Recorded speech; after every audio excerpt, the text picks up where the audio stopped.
La noche de mi boda, mi suegro irrumpió en nuestra habitación. Me entregó 200,000 pesos y me ordenó: vístete y sal por la ventana ahora mismo. Obedecí sin entender, sin saber que acababa de escapar de una trampa mortal. Esa debía ser la noche más feliz de mi vida, pero se convirtió en el inicio de una pesadilla que cambiaría todo para siempre. Pero antes de entrar en la historia, apóyanos dándole like y suscribiéndote ahora mismo. También quiero saludarlos. Déjenme en los comentarios su nombre, su ciudad, y escriban la palabra presente. Quiero saber desde qué lugares tan lejanos me están escuchando. Todo comenzó aquella noche en San Miguel de Allende, cuando las últimas notas del mariachi se apagaron y los invitados comenzaron a marcharse. La casa colonial donde celebramos la boda olía a rosas blancas y tequila. Mi vestido de encaje seguía impecable. Mi corazón latía con la emoción de iniciar mi vida con Diego, el hombre que amaba. Nunca imaginé que en cuestión de minutos todo se desmoronaría. Estaba quitándome los aretes frente al espejo cuando escuché que la puerta se cerraba con fuerza. Me giré esperando ver a Diego, pero era don Roberto, mi suegro. Su rostro estaba pálido, tenso, completamente diferente al hombre alegre que había brindado por nuestra felicidad apenas una hora antes. En su mano sostenía un sobre abultado. «Sofía», dijo con voz grave, casi quebrada, «tienes que irte, ahora». Me quedé paralizada. El corazón se me subió a la garganta. «¿Qué dice, don Roberto? ¿Irme? ¿A dónde? ¿Por qué?» Él dejó caer el sobre la cama. «Billetes, miles de pesos. No hay tiempo para explicaciones. Cámbiate de ropa, toma esto y sal por la ventana del baño. Hay un coche esperándote 2 cuadras abajo. Ve hacia él y no mires atrás». Mi mente era un caos. ¿Qué estaba pasando? ¿Por qué mi suegro, un hombre respetado en toda Guanajuato, me pedía que huyera en mi propia noche de bodas? ¿Y Diego? ¿Dónde está mi esposo? Don Roberto apretó los labios.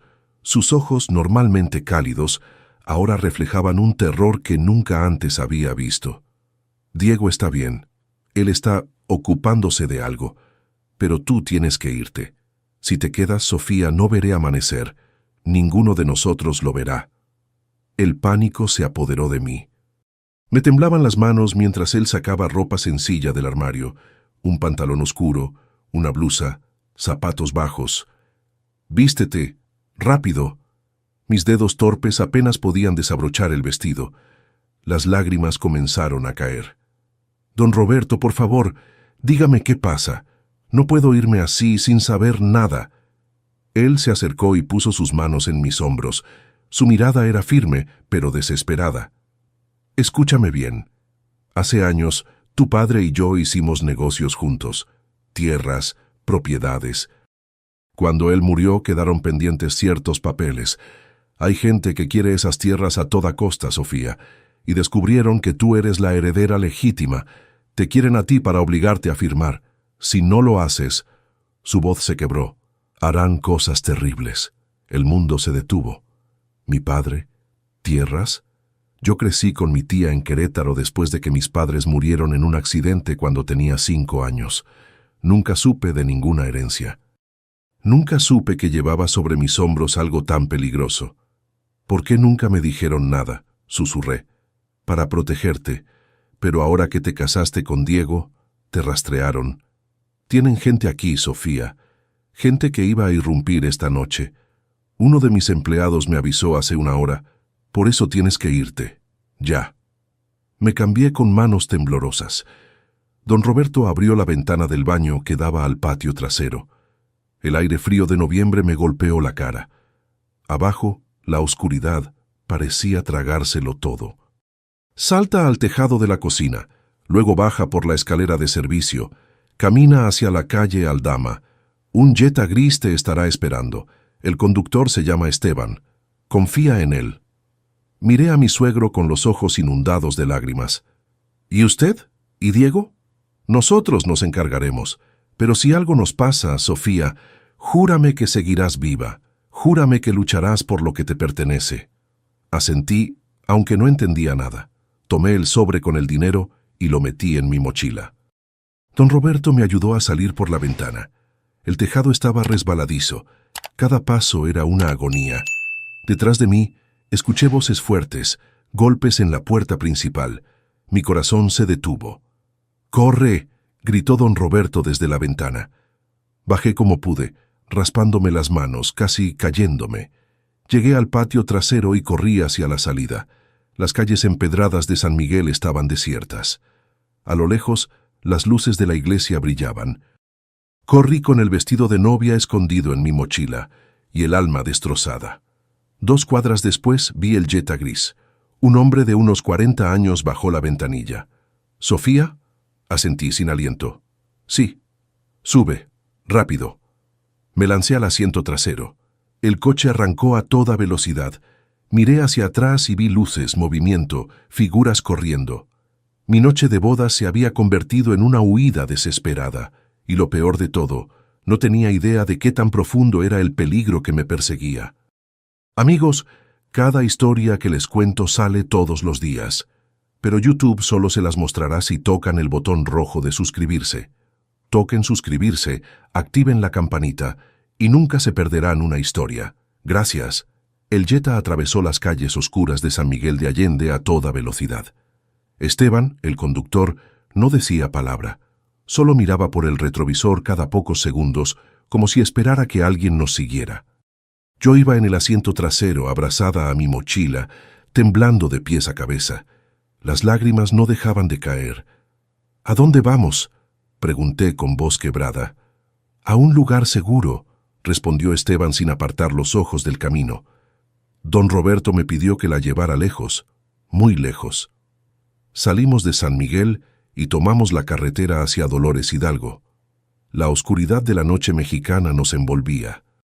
Solo se veían las luces del coche iluminando el asfalto y a lo lejos las siluetas de los cerros. Mi mente era un torbellino. ¿Qué había pasado con Diego? ¿Estaba bien don Roberto? ¿Quiénes eran esos hombres que irrumpieron en la casa? Después de casi una hora de silencio, Esteban se desvió por un camino de terracería. Llegamos a un rancho pequeño, rodeado de nopales y mezquites.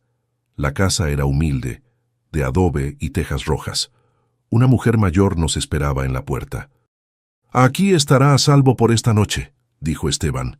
«Mañana la llevaremos a otro lugar». Bajé del coche con las piernas temblorosas. La mujer, doña Carmela, me recibió con una mirada compasiva. «Pasa, hija, debes estar exhausta». Entré a la casa. Olía a leña y a tortillas recién hechas. Había una mesa de madera vieja, algunas sillas y un pequeño altar con una Virgen de Guadalupe iluminada por veladoras. Doña Carmela me sirvió un vaso de agua y me indicó que me sentara. «¿Usted sabe qué está pasando?», le pregunté, desesperada por respuestas. Ella asintió lentamente. «Don Roberto es un hombre bueno. Hizo lo correcto al sacarte de allí. Esos hombres no tienen piedad». «¿Quiénes son? ¿Por qué me buscan?». Doña Carmela intercambió una mirada con Esteban. Él suspiró y se sentó frente a mí. «Sofía, lo que te voy a contar no será fácil de escuchar. Tu padre, don Ernesto, era dueño de tierras muy valiosas en León. Tierras que ahora valen millones por el desarrollo industrial de la zona. Cuando murió, esas tierras pasaron a nombre tuyo, pero como eras menor de edad, don Roberto quedó como tutor legal». Me quedé sin aliento. «¿Tierras? ¿Yo soy dueña de tierras?». «Sí. Y hay un grupo de empresarios sin escrúpulos que quieren quedárselas. Intentaron comprarlas por años, pero don Roberto se negó. Sabía que te pertenecían. Ahora que cumpliste los 25 y te casaste, eres legalmente la dueña. Y ellos lo saben. Las piezas comenzaron a encajar, por eso don Roberto me había protegido tanto. Por eso me había hecho huir. Si me atrapaban, me obligarían a firmar esas tierras o algo peor». «¿Y Diego?». «Él sabía todo esto». Esteban bajó la mirada. «Sí, don Roberto se lo contó hace meses, por eso se adelantó la boda. Pensamos que si te casabas rápido y mantenías un perfil bajo, estarías a salvo. Pero alguien los delató». Sentí una mezcla de traición y alivio. Diego sabía, me había protegido. Pero también me había ocultado la verdad. Esa noche no pude dormir. Me quedé en una habitación pequeña, acostada en un catre, mirando el techo de madera. Afuera, los grillos cantaban y el viento movía las ramas de los mezquites. Cada ruido me sobresaltaba. Tenía miedo de que alguien llegara, de que me encontraran, de que todo terminara mal. Al amanecer, Esteban tocó la puerta. «Sofía, tenemos que irnos». Recibí una llamada. «Don Roberto, lo tienen». El mundo se derrumbó a mi alrededor. Me levanté de un salto. «¿Qué? ¿Cómo?» «Anoche, después de que te fuiste, irrumpieron en la casa. Se lo llevaron. Están exigiendo que aparezcas y firmes los papeles. Si no lo haces, amenazan con matarlo». Las lágrimas brotaron sin control. Me dejé caer en la cama, cubriéndome la cara con las manos. Don Roberto, el hombre que me había salvado, ahora estaba en peligro por mi culpa. «¿Y Diego?», pregunté entre sollozos. «Está escondido, tratando de conseguir ayuda». «Pero Sofía, tienes que entender algo. Si te entregas, todo habrá sido en vano. Don Roberto prefiere morir antes que verte caer en sus manos». «No puedo dejar que muera por mí», dije con voz temblorosa pero firme. «No puedo». Esteban me miró con seriedad. «Entonces tenemos que ser más listos que ellos. Necesitamos un plan». Doña Carmela entró con un teléfono viejo. Llamaron de nuevo. Dicen que tienen a don Roberto en una bodega en León. Quieren que vaya sola, sin policía, sin nadie. Respiré hondo. El miedo me paralizaba, pero al mismo tiempo, una fuerza nueva nacía dentro de mí. No podía seguir huyendo. No podía dejar que don Roberto pagara por protegerme. Tenía que hacer algo. «¿Qué vamos a hacer?», pregunté mirando a Esteban. Él apretó los puños. «Vamos a ir, pero no sola. Tengo amigos, gente de confianza. Entraremos por sorpresa. Pero Sofía, esto será peligroso. Muy peligroso». Asentí. Ya no había marcha atrás. Mi noche de boda se había convertido en una guerra. Y estaba dispuesta a luchar, aunque me costara la vida, por el hombre que me había salvado y por el futuro que me pertenecía. Esa misma tarde partimos hacia León. Esteban había contactado a 3 hombres de confianza, exmilitares que le debían favores a don Roberto. Viajamos en 2 camionetas, por carreteras secundarias evitando las casetas. Yo iba callada, con el estómago hecho un nudo, pensando en don Roberto encerrado, quizás herido, quizás sufriendo. Llegamos a León al caer la noche. La ciudad brillaba con sus luces, pero nosotros nos dirigimos a la zona industrial, donde las bodegas abandonadas se alineaban como fantasmas de acero y concreto. Esteban detuvo la camioneta en una calle oscura. «Esa es», dijo señalando una bodega grande con las ventanas rotas. «Mis contactos confirmaron que lo tienen ahí. Hay al menos 6 hombres custodiando». Mi corazón latía tan fuerte que sentía que se me saldría del pecho. «¿Qué hacemos?» «Tú te quedas aquí», ordenó Esteban. «Nosotros entraremos y sacaremos a don Roberto». «No», dije con firmeza. «Yo voy con ustedes. Me quieren a mí. Si ven que estoy ahí, tal vez bajen la guardia». Esteban negó con la cabeza. «Es demasiado peligroso. Don Roberto arriesgó todo por mí. No me quedaré aquí esperando». Los hombres se miraron entre sí. Finalmente uno de ellos, un tipo grande llamado Marcos, asintió. «Tiene agallas, pero si algo sale mal, corres. ¿Entendido?» Asentí. Me dieron un chaleco, una linterna y un radio. Revisaron sus armas. Yo temblaba, pero traté de mantener la calma. Caminamos en silencio hacia la bodega. La luna apenas iluminaba el camino. A lo lejos se escuchaban perros ladrando. Nos dividimos. Esteban y Marcos irían por la entrada principal, los otros 2 por la parte trasera. Yo me quedaría escondida cerca, lista para actuar si era necesario. Pasaron 10 minutos que se sintieron como horas. De repente, escuché gritos, disparos. Mi corazón se detuvo. Sin pensarlo 2 veces, corrí hacia la bodega. La puerta estaba entreabierta. Adentro, el caos. Hombres gritando, luces de linternas cruzándose. Vi a Esteban forcejando con un tipo. Más allá, en el fondo, atado a una silla, estaba don Roberto. «¡Papá!», grité sin pensar. Él levantó la cabeza. Tenía el rostro golpeado, sangre en la frente, pero sus ojos brillaron al verme. «Sofía, no, vete». Pero ya era tarde. Uno de los hombres me vio y se abalanzó sobre mí. Traté de correr, pero me agarró del brazo. Su aliento apestaba a alcohol. Mira nada más la novia fugitiva. Luché, pateé, grité. Marcos apareció de la nada y lo tumbó de un golpe. «Corre, Sofía». Corrí hacia don Roberto. Con manos temblorosas intenté desatar las cuerdas, pero estaban demasiado apretadas. «Don Roberto, lo siento tanto». Él negó con la cabeza. «No te disculpes, hija, hiciste lo correcto. Ahora sácame de aquí». Finalmente las cuerdas cedieron. Don Roberto se levantó con dificultad. Cojeaba. Le pasé el brazo por encima de mi hombro y comenzamos a salir. Pero en ese momento, una voz fría resonó en la bodega. «Alto ahí», me giré. Un hombre de traje entró caminando con calma. Era alto, de cabello gris, con una mirada que helaba la sangre. Detrás de él, más hombres armados. «Señorita Sofía», dijo con una sonrisa cruel. «Qué valiente de su parte venir hasta aquí. Me ahorra el trabajo de buscarla». «¿Quién es usted?», pregunté temblando. «Me llamo Héctor Salazar, empresario, y dueño, o al menos pronto lo seré, de las tierras que su difunto padre dejó. Tierras que usted va a firmarme ahora mismo». «Jamás», dije con voz temblorosa pero firme. Héctor rió. «Jamás. Veamos si cambia de opinión». Chasqueó los dedos y dos de sus hombres arrastraron a alguien más. Mi corazón se detuvo. Era Diego. Estaba golpeado, sangrando, pero vivo. «Diego», grité. «Sofía, no lo hagas», dijo él con voz ronca. «No les des nada». Héctor sacó una pistola y la apuntó a la cabeza de Diego. «Firma los papeles o tu esposo muere aquí mismo. Tú decides». El mundo se detuvo. Don Roberto me apretó el hombro. «No lo hagas, Sofía. Es una trampa. Si firmas, nos matarán a todos de todas formas». Lágrimas corrían por mi rostro. Miré a Diego, al hombre que amaba, con una pistola en la cabeza.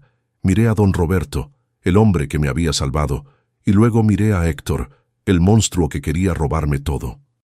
«Está bien», dije con voz quebrada. «Firmaré, pero déjenlos ir primero». Héctor sonrió. «Eres más lista de lo que pensaba, pero no. Firmas primero. Luego veremos». Sacó unos papeles de su saco.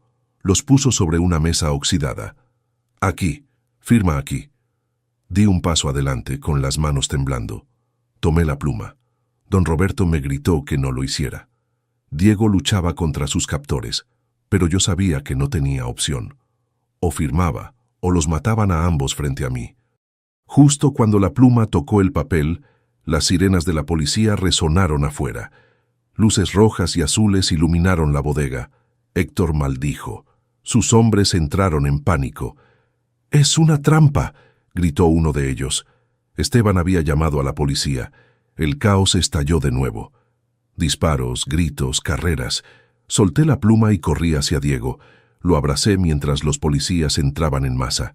Héctor intentó huir, pero lo rodearon. Don Roberto se dejó caer al suelo, agotado pero vivo. Diego me abrazó con fuerza. «Pensé que te perdería», susurró. «Nunca», respondí llorando. «Nunca». Pero mientras los policías esposaban a Héctor y a sus hombres, supe que esto no había terminado.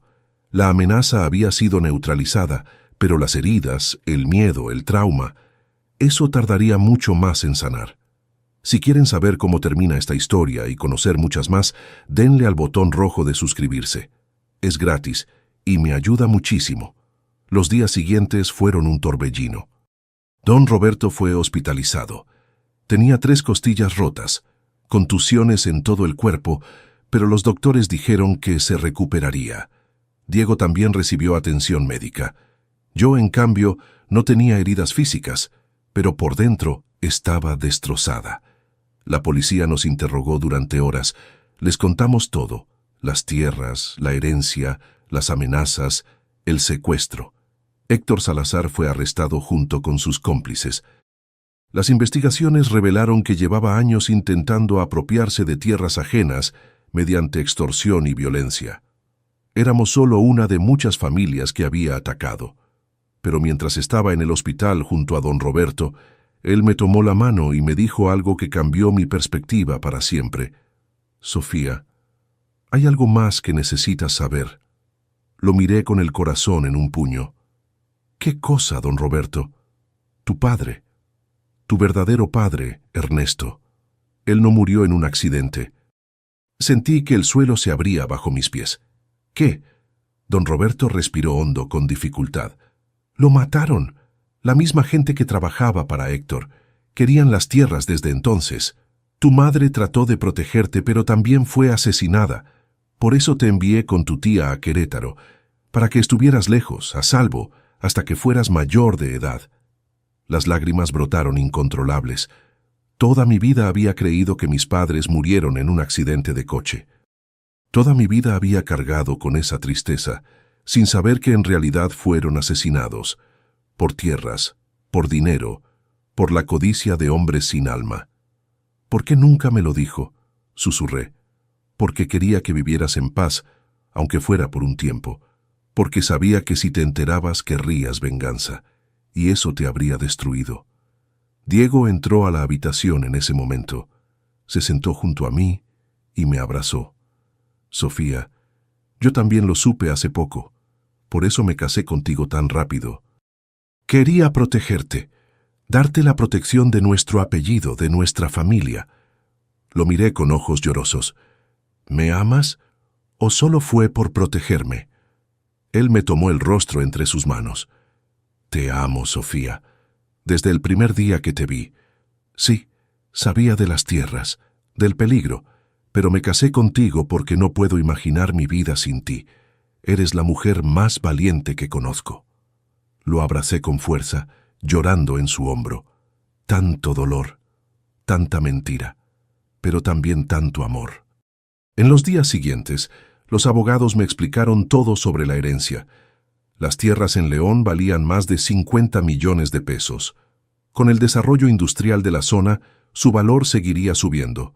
Yo era oficialmente una de las mujeres más ricas de Guanajuato y no tenía idea. Pero el dinero no me importaba. Lo que me importaba era la verdad, la justicia para mis padres. Decidí usar parte del dinero para contratar investigadores privados. Quería saber exactamente quiénes habían matado a mis padres. Héctor Salazar estaba en prisión, pero yo sabía que él era solo una pieza. Había más gente involucrada. Un mes después, los investigadores me entregaron un informe. 2 hombres habían ejecutado el asesinato de mis padres. Uno ya estaba muerto. El otro vivía en Monterrey, bajo una identidad falsa. La policía lo arrestó días después. Cuando me llamaron para testificar en el juicio, enfrenté a ese hombre cara a cara. Era viejo, canoso, con la mirada vacía. Le pregunté por qué lo había hecho. Él solo respondió: órdenes. Me pagaron bien. Sentí asco, rabia, pero también, extrañamente, alivio. Por fin sabía la verdad. Por fin podía cerrar esa herida. Don Roberto se recuperó completamente. Diego y yo volvimos a San Miguel de Allende, pero esta vez a una casa nueva, más segura. Pusimos sistemas de alarma, cámaras, guardias. No íbamos a arriesgarnos de nuevo. Decidí vender parte de las tierras, pero conservar las más importantes. Con el dinero creé una fundación en memoria de mis padres para ayudar a familias víctimas de extorsión y violencia. Quería que su muerte no fuera en vano. Una tarde, mientras Diego y yo caminábamos por las calles empedradas de San Miguel, me detuvo frente a la iglesia donde nos casamos. ¿Sabes?, dijo él, nuestra noche de bodas fue un desastre. Nunca tuvimos esa noche perfecta que soñabas. Sonreí con tristeza. No. Pero sobrevivimos y eso es más valioso. Él me abrazó. Podemos tener una segunda noche de bodas, empezar de nuevo, esta vez sin peligro, sin miedo. Solo tú y yo. Asentí, con lágrimas en los ojos. Me gustaría eso. Esa noche regresamos a casa. Encendimos velas, pusimos música suave, y por primera vez desde aquella noche caótica, estuvimos juntos como esposos, en paz, en amor, sin sombras acechando. Pero incluso en medio de esa felicidad, sabía que las cicatrices nunca desaparecerían del todo, que cada vez que cerrara los ojos recordaría el rostro de don Roberto diciéndome que huyera. Recordaría la pistola apuntando a la cabeza de Diego. Recordaría el miedo, el dolor, la pérdida, y sabía que aunque Héctor estaba en prisión, el mundo seguía lleno de hombres como él, hombres dispuestos a destruir vidas por dinero, y eso me aterraba. Los meses pasaron. La vida volvió a una especie de normalidad, aunque nunca sería la misma. Don Roberto se jubiló y se mudó con nosotros. Decía que quería estar cerca, vigilarnos, protegernos. Yo lo llamaba papá, porque eso era para mí, un padre. Diego retomó su trabajo en la empresa familiar, pero ahora con un rol más activo. Yo, por mi parte, me dediqué a administrar la fundación. Ayudamos a más de 100 familias en el primer año. Cada historia que escuchaba me rompía el corazón, pero también me daba fuerzas para seguir. Sin embargo, la paz no duró mucho. Una tarde, recibí una llamada anónima. Una voz distorsionada me dijo: «Héctor Salazar no era el único, hay más, y vienen por ti». Colgué temblando. Le conté a Diego. Él llamó a la policía, pero me dijeron que sin pruebas no podían hacer nada. Las amenazas vacías no eran suficientes para abrir una investigación. Esa noche no dormí. Cada ruido me sobresaltaba. Diego instaló más cámaras, contrató más guardias, pero yo sabía que no podíamos vivir así para siempre, encerrados, con miedo. Días después, uno de los guardias encontró un sobre en la entrada. Dentro, una foto mía tomada desde lejos, con una cruz roja sobre mi rostro. Y una nota: «Las tierras o tu vida». Diego explotó. «Ya basta, vamos a vender todo, no vale la pena». Pero yo negué con la cabeza. «No, si cedemos ahora, nunca pararán. Siempre habrá alguien más.